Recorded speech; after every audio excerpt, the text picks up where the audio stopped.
ำให้ไทยนาไปกินหมากยา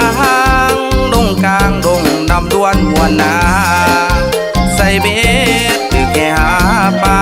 ทางดอนนั้นนาน้ำไหลบนเวียนคิดถึงข้าวก่อนผ่านมาเดือนลายต้องจากดอนใจเพื่อไปศึกษาห้ำเฮียน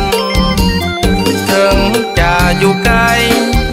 อดีตความรังยังเตือนคิดถึง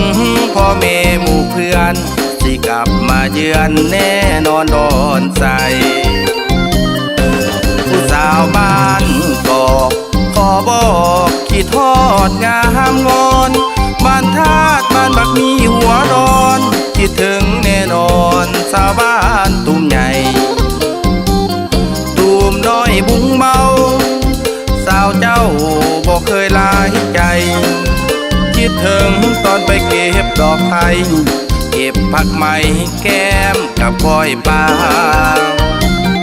ล้านปู่บ่ดื่มดอกเดือดร้อนใสงานบุญบังไฟจะไปมวนซื่นแท่นาเอาบังไฟใหญ่ไป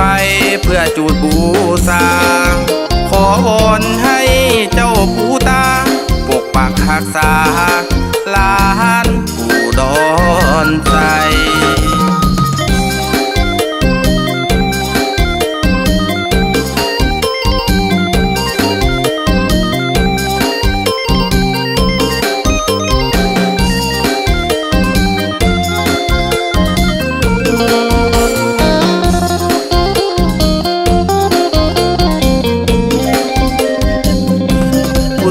บ้านก็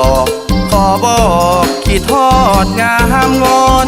บ้านธาตุบ้านบักมีหัวดอนคิดถึงแน่นอนสาวบ้านตุ้มใหญ่ตุ้มน้อยบุ้งเบาสาวเจ้าบอกเคยลายใจคิดถึงตอนไปเก็บดอกไผ่เก็บผักใหม่แก้มกับก้อยปลาล้านปู่บ่ดื่มดอกเดือดร้อนใสงานบุญบังไฟจะไปมวนซื่นแท่นาเอาบังไฟใหญ่ไปเพื่อจูดบูชาขอวอนให้เจ้าปู่ตาปกปักรักษาล้านปู่ดอนใจ